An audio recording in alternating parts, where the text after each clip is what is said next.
अस्सलामुअलैकुम एवरीवन, कैसे हैं आप सब। Welcome back to my channel. This is me Saba. I hope आप सब खैरियत से होंगे। हम भी अल्हम्दुलिल्लाह बहुत अच्छे से। बहुत आज है 5 नवंबर वेडनेसडे और आज मेरे को ना स्कूल की छुट्टी थी, तो मैं सुबह में थोड़ा सा लेट उठी थी। बट क्या हो गया, लेट उठे तो सुबह सुबह नाश्ता तो बनाना ही पड़ता है, चाहे कुछ भी हो जाए। मैं सबसे पहले निकाली आटा और आटा गूंद के साइड में रख दी रेस्ट करने के लिए और लग गई सब्जी की तैयारी करने में। तो मैं बना रही थी यहाँ पे कांदे की भाजी यानी स्प्रिंग ऑनियन। तो इसमें मैं ऐड करने वाली हूँ थोड़ी सी दाल। अगर आपके पास मिक्स दाल है तो अच्छी बात है, अगर नहीं है तो सिर्फ मसूर की दाल भी डाल सकते हैं, अच्छा लगता है टेस्ट इसका खाने में।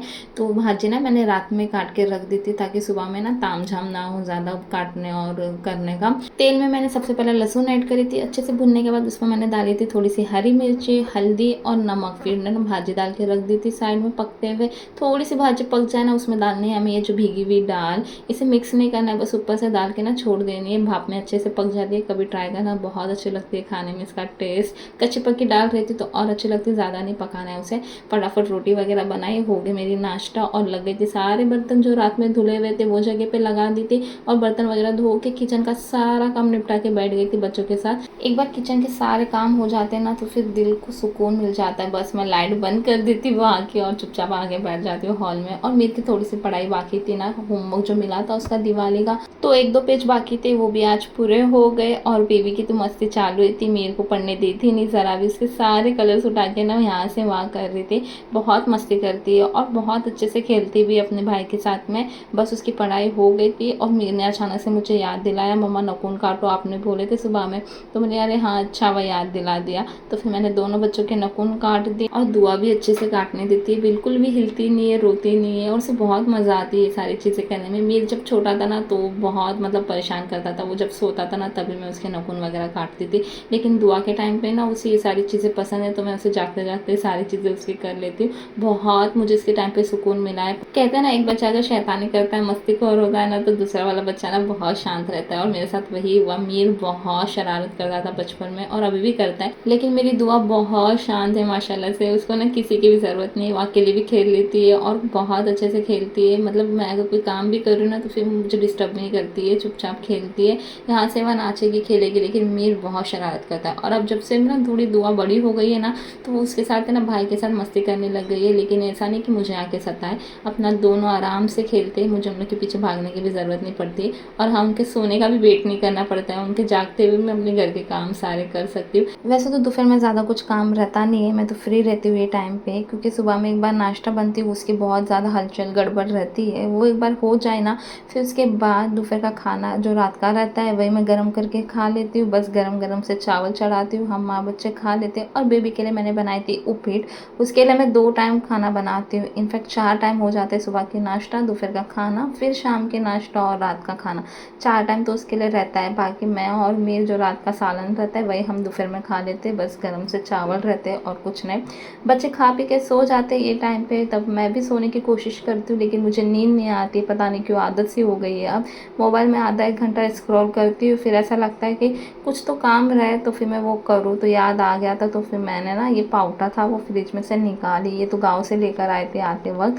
तो उसको मैंने ना छील के रख दी, सोची थी आधे छीलूँगी आधे बाद में छीलूँगी। फिर छिलते छिलते ना सारे ही हो गए, पता भी नहीं चल गया कब। चलो अच्छा है, हो तो गए। फिर मैंने ना इसे जिप लॉक बैग में ना भर के रख दी फ्रिज में, जब बनाना होगा तब मैं इसे निकाल के बना दूंगी। इससे पता क्या होता है, काम बहुत ज़्यादा इजी हो जाता है। खाना बनाने से पहले का वक्त जो होता है ना वो बहुत बच जाता है ऐसा करने से। आज सुबह से मैंने ठान रखा था कि मुझे आज कैसे भी करके फ्रिज साफ़ करना है। 2 दिन हो गए हम गांव से आए और फ्रिज एक रह गया था साफ़ करने का, जो कि ज़्यादा गंदा नहीं है पर थोड़ा बहुत ऐसा क्लीन करना है।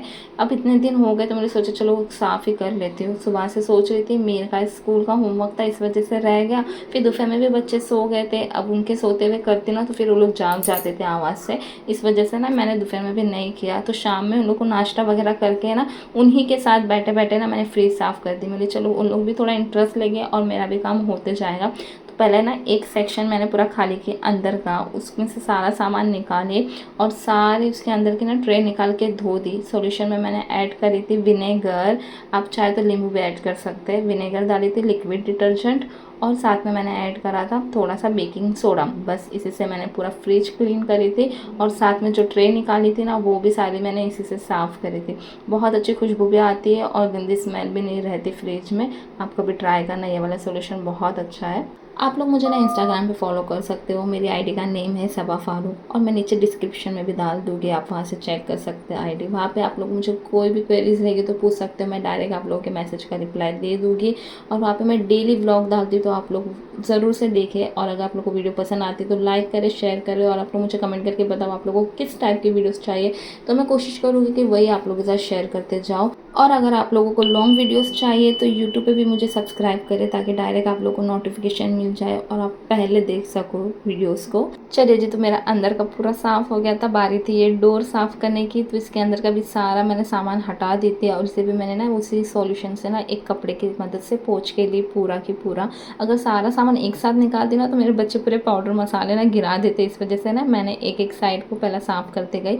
और फ्रिज ज़रूर से बंद करना, उसके बाद ही साफ़ करना। जो भी गंदा हो गया था ना नीचे, सबसे पहले ना मैंने उसे पोंछ के ली और नीचे बैठ के सब कुछ सामान पहले जगह पे लगा दी, पहले सब डोर पे लगा दी। और ऊपर का भी मैंने फ्रीज़र है ना पूरा अच्छे से क्लीन कर ली थी। ये रहा मेरा फ्रिज और उसके अंदर का सामान neat and clean. Okay bye, अल्लाह हाफिज़।